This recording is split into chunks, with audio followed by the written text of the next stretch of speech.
नमस्कार। बोलिए क्या समस्या है आपका? प्रखंड ये है कि मेवड़ा पंचायत में बच्चों का पढ़ने जल जाने जमाव आने और में बहुत गंदगी को दिक्कत है। लेकर ये जो है मुखिया कह रहा है वहाँ कि हम पढ़ने 5 जा रहे वर्षों में बच्चों यहाँ एक काम को नहीं कराएंगे, वहाँ आने हमको और वोट जाने नहीं में काफी दिक्कत हो रही है। इसलिए हमारा जो है रोड जो है ठेवना भर पानी लग जाता है, बच्चों को आने जाने में बहुत कठिनाई है। और उनके द्वारा बताया जा रहा है कि मुखिया को इसकी शिकायत के बाद भी इसमें कार्रवाई नहीं किया जा रहा है और वहाँ की जनता से हम बेड़िया मोबाइल बेड़िया पंचायत का है। आज भी लगातार यहाँ पे देखिएगा जल जमाव हमेशा रहती है। कि हमारे गांव का यही हाल है। हमारे गांव में बच्चे लोग इसी तरफ पढ़ने जाते हैं। यहाँ पर सुनवाई नहीं होती जिनों का।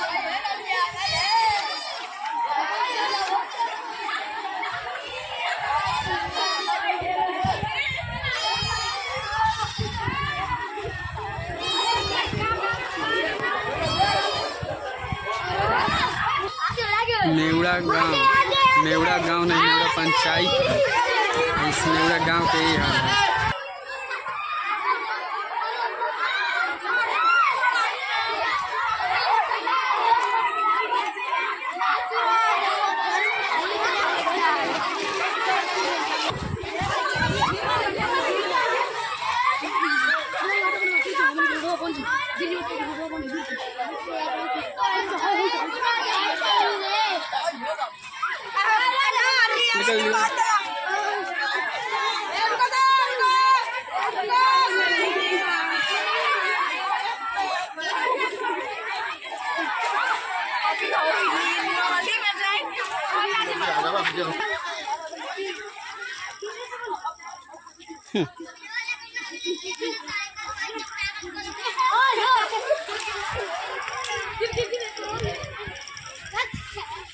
यही तो हाल है हमारे मेवड़ा पंचायत का। मेवड़ा गांव का यही हाल है, जो कि मुख्य दरबार है।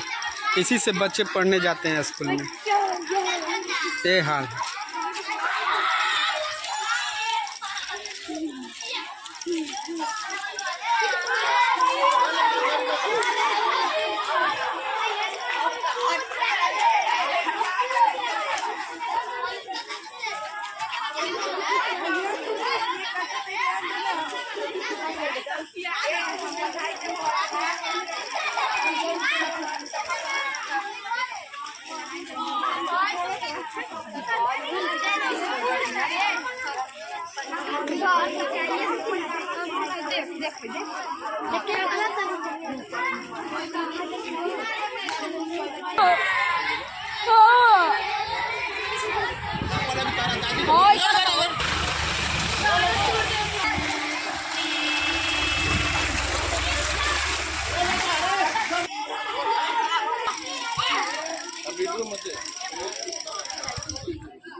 बोल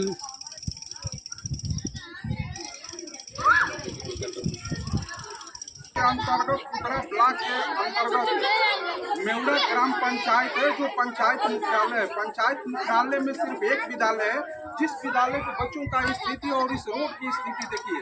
यह पूरा का पूरा बैकवर्ड का गांव है, इसलिए सरकार और न कोई प्रतिनिधि इस विषय बिंदु पर इस पर विचार करते हैं कि यहाँ के बच्चे कैसे पढ़ने के लिए जाते हैं। अभी भी आज़ादी के इतने वर्षों बीतने के बाद भी सरकार जो है यहाँ के पिछड़े और महादलित वर्ग के लोगों को विकास नहीं चाहती है। अगर विकास चाहती तो ये स्थिति दिखाई नहीं पड़ता जो कि अभी दिखाई पड़ रहा है, क्योंकि यह पूरा का पूरा बैकवर्ड क्लास का और दलितों महादलितों का बस्ती है।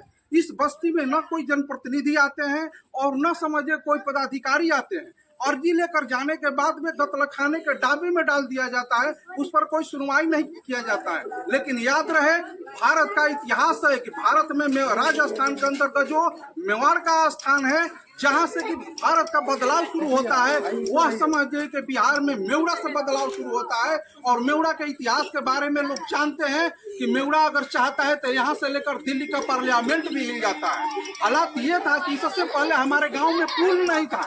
जब पुल नहीं था तो यहाँ के लोग सुबह जब मार्केट करने के लिए जाते थे तो सुबह खाना खाने के बाद में जाते थे, तो जब उस समय दिया और बत्ती का जमाना था। जब दिया और बत्ती जल जाता था तब नाव से पार कर घर लेकर आते थे मार्केट करके। लेकिन जब यहाँ के लोगों ने जागा और जागने के बाद में संघर्ष पर उतारू हो गया कि मैं यहाँ पर पुल निर्माण करा कर रहूंगा, तो उसका सर्वसम्मति से अध्यक्ष सुमन राम बने, जो कि आप नहीं सुनते हैं। तो मेवड़ा के लोगों को बखूबी पता है कि यहाँ के लोगों को यहाँ के लोग संघर्षशील होते हैं। जब अगर बातों से नहीं मानते हैं तो लातों से मनाना पूरी अच्छी तरह से जानते हैं। इसलिए मैं सरकार और पदाधिकारियों को चेतावनी देना चाहता हूं इस माध्यम से कम होश में आ जाओ। जिस वास्ते तुमने जनप्रतिनिधि बना और जनता के सामने वादा किया कि हर तुम्हारी समस्याओं पर हम खरे उतरेंगे, जिस सेवा भाव से तुमने नौकरी प्राप्त किया, आज समझिए उस सेवा भाव को तुमको करना होगा। और नहीं करोगे तो कराना मेवड़ा के लोग पूरी अच्छी तरह से जानते हैं। मेरा नाम सुमन है और मैं यहाँ का पुल निर्माण संघर्ष समिति का पूर्व अध्यक्ष रह चुका हूँ। और ये हालात जो बना हुआ है, मुझे लगता है कि आज नहीं तो कल इसका भी दामन मुझे अपने कंधों पर थामना पड़ेगा और इसका भी निर्णय निकालना पड़ेगा। खेद है कि पूरे बैकवर्डों का है। बैकवर्ड मतलब बैल होता है, जिसके पास की बुद्धि नहीं होता है, बल होता है। तो आज बुद्धि के अभाव में यहाँ के लोग जो है मरे हुए हैं। और बल तो है, बल तो इतना है कि यहाँ से जब आवाज निकलती है तब पार्लियामेंट गूंजता है। और उसका उदाहरण है कि जिस समय अटल बिहारी वाजपेयी जी की सरकार थी सेंटर में, उस समय इस क्षेत्र के सांसद माननीय मुनीलाल राम जी मंत्री भी थे। जब संघर्ष पर उतरे लोग यहाँ के पुल निर्माण के लिए, तो दिल्ली का पार्लियामेंट छोड़कर अटल जी ने भेजा, मुनीलाल जी आप अपने क्षेत्र में जाइए और वहाँ की समस्याओं को देखिए पहले की क्या समस्या है। उसी प्रकार से आज यहाँ की जो समस्या दिखाई पड़ रही है, किसी को सुनाई नहीं पड़ता है, ना किसी को दिखाई पड़ता है, लेकिन सुनवाना और दिखवाना पूरी अच्छी तरह से मेवड़ा के लोगों को आता है। तो इसलिए मैं चेतावनी के रूप में सरकार और पदाधिकारियों को देना चाहता हूँ कि तुम होश में